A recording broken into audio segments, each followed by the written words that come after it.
በስመ አብ ወወልድ ወመንፈስ ቅዱስ አሐዱ አምላክ አሜን። የተወደዳችሁ እግዚአብሔር ቤተሰቦች እናታችን እመቤታችን የቅድስት ድንግል ማርያም አስራት የቃል ኪዳን ልጆች በወደደን በፍቅርን በአንድያ ልጁ በኢየሱስ ክርስቶስ ፍጹም ሰላም እንደምንቆያችሁ አሜን። አምላካችን ስሙ ዘወትር የተመሰገነ የተወደሰ ይሁን። እንደ እግዚአብሔር ቅዱስ ፍቃድ የቅዱስ ሉቃስ ወንጌልን የተወሰነ ጥናት እንቀጥላለን። እግዚአብሔር አምላካችን በቸርነት እንዲያስተምረን የእርሱ ቅዱስ ፍቃድ ይሁንልን። ቅዱስ ሉቃስ 72 አርድእት መካከል አንዱ ሲሆን ስሙ ብርሃን ማለት ነው አባቶቻችን ይላሉ። አንድም ባለመድኃኒት ማለት ነው ይላል። ቅዱስ ጳውሎስም ቆላሲስ መልእክቱ ላይ ምዕራፍ 4 ቁጥር 14 ላይ ባለመድኃኒቱ ሉቃስ ከኔ ጋር አለ ብሎ ቅዱስ ሉቃስ መጀመሪያ ስራውን ጠቅሶ ተናግሯል ማለት ነው።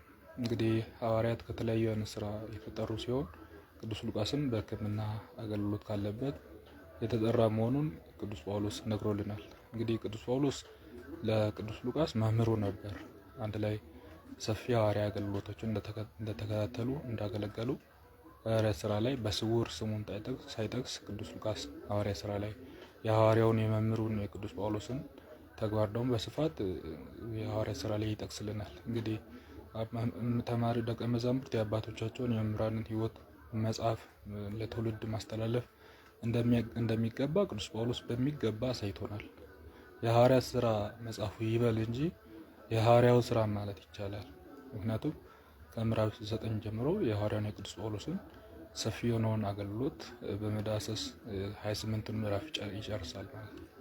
ወረዲ ወደ 19 ምዕራፎች በላይ ከ18 ምዕራፎች በላይ የሐዋርያውን አገልግሎት በስፋት የቅዱስ ጳውሎስን አገልግሎት በስፋት ይናገርልናል። ቅዱስ ጳውሎስ እስከ መጨረሻው ደግሞ የታመነው ሐዋርያ ማን እንደሆነ ሲናገርልን ሁለተኛ ጢሞቴዎስ ምዕራፍ 4 ከቁጥር 11 ላይ ሉቃስም ከኔ ጋር አለ፣ ሉቃስ ብቻ ከኔ ጋር አለ ብሎ የቀሩት ሐዋርያት ሌሎች አገልግሎት በተለያየ ምክንያት እንደወጡ እንዲሁም በስጋዊነት በዓለማዊነትም የጠፉ ሌሎች ወንድሞች መንፈሳውያን ወንድሞች እንደነበሩ ወደ ዓለም የተመለሱ ዴማስም ከኔ ዓለምን ወዶ ተመልሷል እንዳለው ቅዱስ ጳውሎስ ሉቃስ ብቻ ከኔ ጋር አለ እንዳለ ቅዱስ ሉቃስ ብቻ እስከ መጨረሻው ድረስ ሐዋርያውን የተከተለ ለወንጌል ራሱን አሳልፎ የሰጠ ሐዋርያ ነው።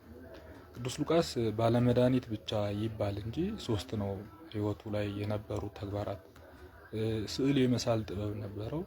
ከዛ ውጭ ደግሞ የመጻፍ ይገርማቸዋል። ቅዱስ ሉቃስ እጁ ወንጌል እየጻፈች ወይም መጻሕፍትን እየጻፈች ለሌላው ትውልድ እንደሚተርፍ እንደሚጽፍ ሲያውቅ ንጉሱ እጁን አስቆረጠ። በዚህ ጊዜ የብርሃን እጅ እግዚአብሔር ገጥሞለት ሁላ እንዳረፈ ይነገራል። ወንጌሉንም የሐዋርያት ስራውንም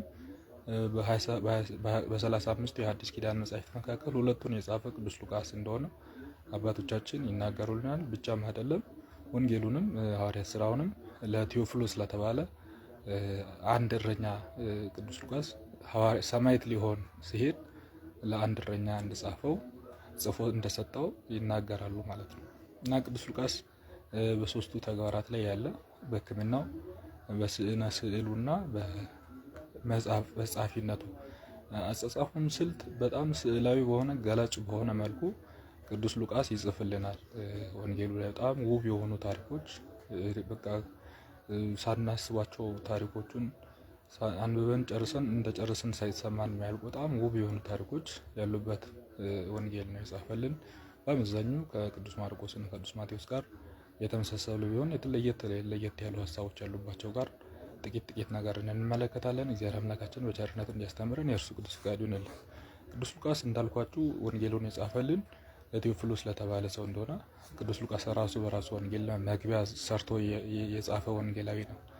መግቢያ ሰርቶ የጻፉ ሌሎች ወንጌላውያን እንደዚህ መግቢያ አልሰሩም ነበር። ምን ሲል ጽፏል? በእኛ ዘንድ የተፈጸመውን የታመነውን የስራውን ዜና በስርዓት ሊጽፉ የጀመሩ ብዙዎች ናቸው። በእኛ ዘንድ የነበረውን የታመነውን ያለውን ጌታችን እያዩት ያደረጉት የሚታመን ነገር ዝም ብሎ አየር ላይ ያለ ሳይሆን የሚታመነውን የጻፉ ብዙዎች ናቸው።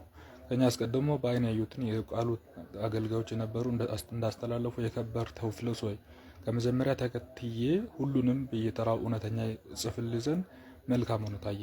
የተማርከውን የነገረውን እውነት ጠንቅቀ ታውቅ ዘንድ ይላል። እንግዲህ ለቴዎፍሎስ እንደጻፈና መግቢያ አዘጋጅቶ ሌሎች ወንድሞች ጽፈዋል። ጥሩ ነው። የነሱን መጽሐፍ ግን የቀረበ የማስበውን ለማካተት ፈልጋለሁ ብሎ ቅዱስ ሉቃስ ይጽፍልናል። በእውነት በጣም እኔ ባለመድኃኒት የሚለው ለዚህ ትውልድ ጥያቄ ይህ ትውልድ እንደሚታመም ስለሚያውቅ የእመቤታችን ነገር ከጽንስ ጀምሮ ያለውን መጽሐፉ እውነትም ባለመድኃኒት ነው። እድሜ ልካችን አመስግነን ማንጨርሰው ባለመድኃኒት ነው ቅዱስ ሉቃስ።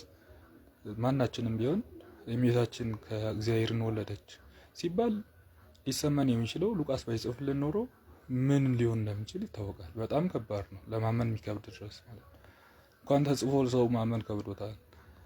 አሁን የሚነሳው ሁሉ መናፍቅ እኮ ይህንን ላለማመን የሚደረግ አመጽነት ነው እና ቅዱስ ሉቃስ በሚገባ እመቤታችን አምላክን በድንግልና ጸንሳ በድንግልና እንደወለደች በመንፈስ ቅዱስ እንደሆነ ቅዱስ ማቴዎስ ቢጽፍልንም እንዴት በመንፈስ ቅዱስ እንደሆነ መናገር መጻፍ ይገባ ነበርና ቅዱስ ሉቃስ በዚህ መልኩ ለመጻፉ ሌሎች ወንድሞች እውነት የተደረገውን እውነታ ጽፈዋል። እኔም ደግሞ ቀረ የሚለውን ሀሳብ ለመጻፍ አስቤያለሁ ብሎ መጻፉ በእውነት የወደፊቱ የታየው ባለመድኃኒት ነው። የወደፊቱ ህመምተኞች ልጆች የዘመኑ ህመምተኞች ልጆች የምንጠይቀውን ጥያቄ በመንፈስ ቅዱስ ተሰርቶ ቅዱስ ሉቃስ ጽፎልናል። እግዚአብሔር በመንፈስ ነው የተወለደው፣ በመንፈስ ነው የተጸነሰው የሚለውን ቅዱስ ሉቃስ ቅዱስ ገብርኤል መጥተው አብሰራት እዛ ያለ ግንኙነት ጸነሰች የሚለውን ነገር ለመረዳት በጣም የሚገባ ታሪክ ነበርና በዚህ መልኩ ቅዱስ ሉቃስ ወንጌሉን በዚህ መልኩ በመጻፉ እጅግ አድርገን እናመሰግናለን። ቴዎፍሎስ ማለት ቴዎ እና ፊሎስ ከሚል ከሁለት ግሪክ ቃል ሲወጣ ሲሆን ቴዎ ማለት ጋድ ማለት ነው፣ እግዚአብሔር ማለት ነው። በእንግሊዝኛው ጋድ ማለት ነው፣ በግሪኩ ቴዎ ይባላል ማለት ነው። አሁን ቴዎሎጂ በሚል የነገረ መለኮት ጥናት ወይንም የጊዜ ነገረ እግዚአብሔርን ማጥናትን ቴዎሎጂ እንላለን። ሎጂ ጥናት ነው፣ ቴዎ እግዚአብሔር። ቴዎፍሎስ ማለት ደግሞ ፊሎ ፍቅር ነው በግሪኩ፣ ፊሎስ ደግሞ መፍቀር እግዚአብሔር ማለት ነው። እግዚአብሔር የሚያፈቅረው ማለት ነውና እግዚአብሔር ለሚያፈቅረው ለሚባል ለዚህ ሰው ቅዱስ ሉቃስ ወንጌሉን ጽፎልን ደግሞ መግቢያውን ምዕራፍ 1 ከቁጥር 1 እስከ 4 ባለው አዘጋጅቶልን ነው ሐዋርያው ወንጌላዊው ቅዱስ ዮሐንስ የሰጠልን። ሐዋርያው ያልኩት አርድእት መካከል እንደሆነ ሳልረዳ ቀርቻ አይደለም። ዳዊት ልሳን ቅዱስ ሉቃስ ወንጌላዊ ጻፈልን ማለት ነው። ቅዱስ ሉቃስን ባለፈው በተደጋጋሚ አንስተናል። የላይም በክርስቶስን ከስላሴ ከኪሩቤል አንዱ ላይም ነውና የስላሴን ዙፋን ከሚሸከሙ ቅዱስ ሉቃን የላይም ምሳሌ ነው ብለን ተናግረናል። የላይም ምሳሌ ያልንበት ምክንያት ጌታችን በበረት በከብቶች በረት መወለዱን የተናገረ ሐዋርያ ስለሆነ ብለን በዚህ እንተረጉማለን። አንድም ይሉና አባቶች ጠፍቶ ለተገኘው ልጅ ፈሪዳ አረዱለት ያለው ክርስቶስ ፈሪዳ ይባላል።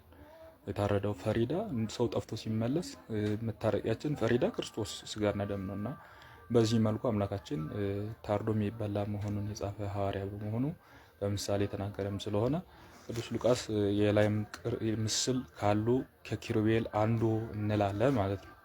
ቅዱስ ሉቃስ ይቀጥላል። ምዕራፍ 1 ከቁጥር 5 ላይ በይሁዳ ንጉሥ በሄሮድስ ዘመን ከአብያ ክፍል የሆነ ዘካርያስ የሚባል አንድ ካህን ነበረ ይላል። ሚስቱም ኤልሳቤጥ ትባል ነበረ። ሁለቱም እግዚአብሔር ቅዱሳን ናቸው ይላል። ጻድቃን ነበሩ። በእግዚአብሔር ስርዓትና በትእዛዝም ሁሉ ያለ ነውር የሚሄዱ ነበሩ።